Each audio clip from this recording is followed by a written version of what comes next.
আজকে আমি রান্না করেছি কাতলের কালিয়া। তো কালিয়াটা একটু অন্যরকমভাবে বানিয়েছি।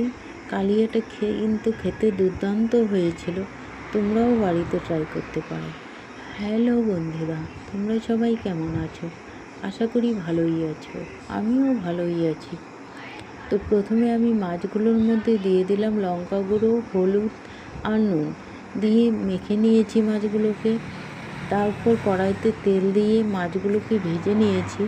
মাছগুলো ভাজা হয়ে গেলে ওই তেলের মধ্যেই ফোড়নে দিয়ে দিলাম শুকনো লঙ্কা, গোটা গরম মশলা আর তেজপাতা দিয়ে ফোড়নটা একটু লাল হয়ে এলে এর মধ্যে দিয়ে দিয়েছি কুচি করে রাখা পেঁয়াজগুলোকে দিয়ে পেঁয়াজগুলো লাল লাল করে ভেজে নিয়েছি। পেঁয়াজগুলো লাল লাল করে ভাজা হয়ে গেলে এর মধ্যে দিয়ে দিলাম পেঁয়াজ বাটা, আদা জিরে বাটা, কাঁচা লঙ্কা বাটা দিয়ে একটু সময় নেড়ে চেড়ে নিয়েছি।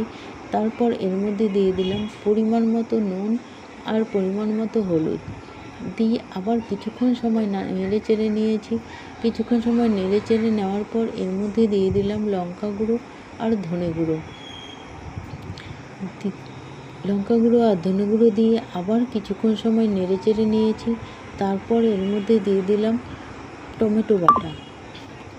টমেটো বাটা দিয়ে আবার কিছুক্ষণ সময় নেড়ে চেড়ে নিয়েছি যতক্ষণ না মশলাগুলো থেকে তেল ছেড়ে দিচ্ছে। মশলাগুলো থেকে তেল ছেড়ে দেওয়ার পর এর মধ্যে পরিমাণ মতো জল দিয়ে দিয়েছি।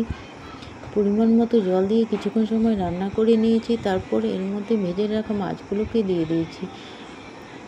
মাছগুলো দিয়ে আবার কিছুক্ষণ সময় রান্না করে নিয়েছি। তারপরে এর মধ্যে ঘি আর গরম মশলা দিয়ে দিয়েছি।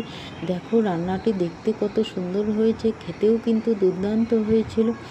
তো আমার রেসিপিটি তোমাদের কেমন লাগলো? যদি ভালো লাগে তাহলে লাইক, কমেন্ট, শেয়ার এবং আমার চ্যানেলটিকে সাবস্ক্রাইব করে আমার চ্যানেলের পাশে থেকো।